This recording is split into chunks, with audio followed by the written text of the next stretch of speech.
Julius Malema, known for his sharp criticism of colonialism and his stance on economic freedom, made headlines once again, not for his speeches, but for his extravagant fashion at the Hollywood-based Durban July. Today we delve into the details of his lavish outfit, including the 28,000 shoes that stole the show. Are the critics right to call him out, or should we just mind our own business? Stick around to find out.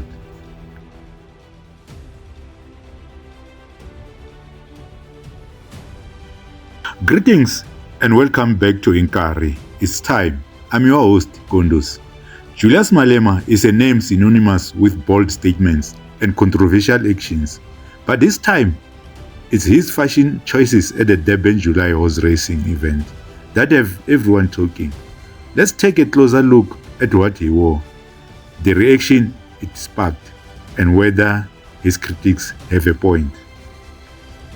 Julius Malema, accompanied by his wife Mantwa, turned heads at the Durban July with a lavish outfit totaling nearly 300,000 rands. But it was his shoes, a pair of Christian Libertine couture on spikes Oxfords, retailing for 27,976 rands, that truly stole the show. Malema, who is known for his sharp criticism of colonialism and his advocacy for empowering South Africans and black-owned brands, displayed a stark contrast in his choice of attire. Despite discouraging his followers and ground forces from displaying opulence and posting on social media, Malema's own display of extravagance raises questions about his consistency. When you are a fighter, with all the beautiful things you have, some of you are now MMCs, your salaries are big, you're going to buy cars, you're going to buy shoes, a ground force does not display opulence in the face of poverty.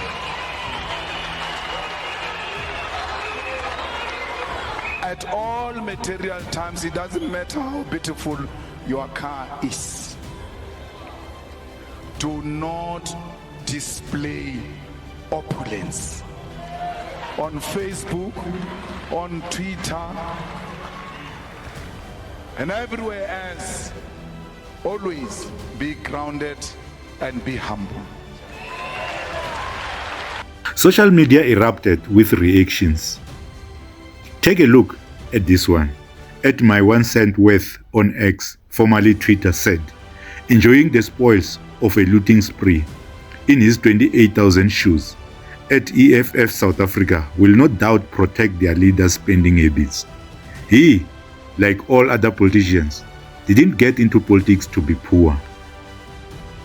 Afra Saxon said, yeah, thanks, but no thanks. With all that bling they are wearing, purchased with money extorted from his starving, unemployed, and sick supporters, it's outrageous.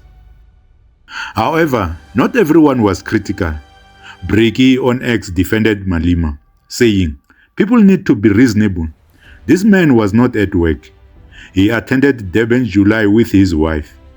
He couldn't dress up in overalls like he was at work. And he is saving a lot during the year whilst wearing them. That is the reason he can afford most of the so-called expensive clothes. Who must wear these things? Who must wear these things? If I can't wear them, who must wear them? Must I leave them for children of white capitalists? Because they are not meant for us. You are looking down at us, undermining everything else. For us to be communist, we must wear dirty clothes. That's smelling shoes. That's what makes us communist. No ways. We can't do that. We must inspire confidence in the young people who are seeking to liberate.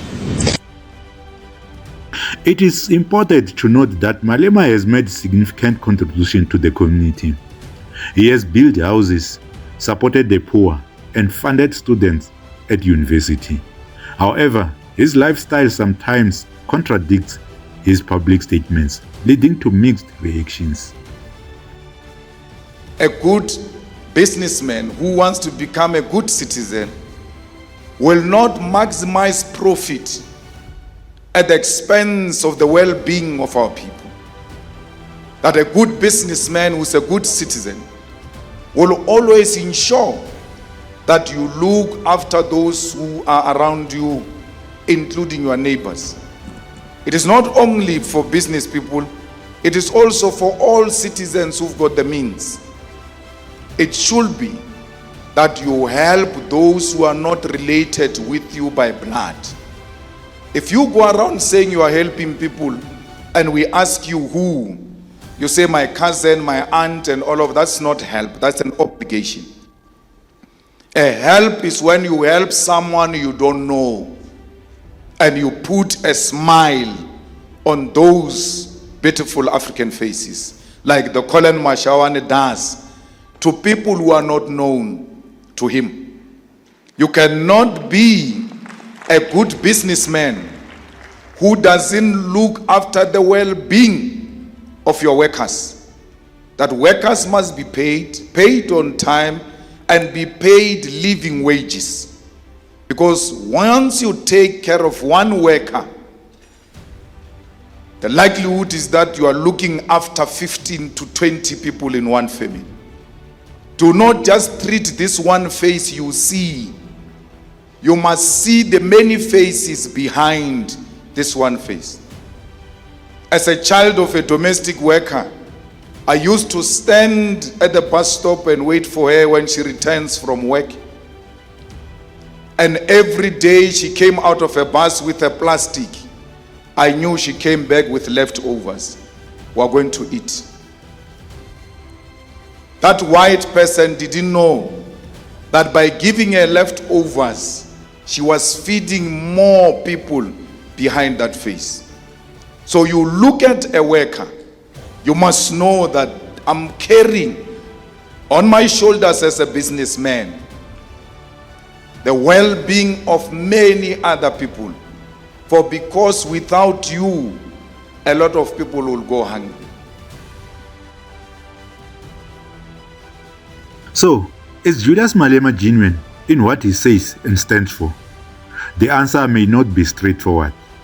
His contributions to the poor and his consistent advocacy for economic justice show commitment, but his lavish lifestyle at events like the Durban July can be seen as contradictory.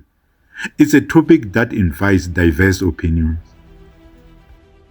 You will rather not make profit that month.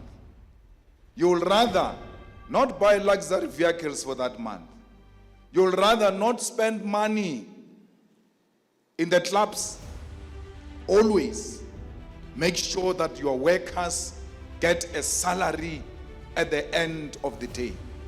And when that day comes, a responsible businessman is always frustrated because they know that if I miss this hour and a day, a lot more people are going to be affected. Thank you for watching. If you found this video thought-provoking, hit the like button, share it with your friends, and subscribe to Inkari. It's time for more insightful content. We love to hear your thoughts in the comments below. Do you think Julius Malema's critics are right, or should they mind their own business? Until next time, keep questioning, keep learning. Kondos signing off.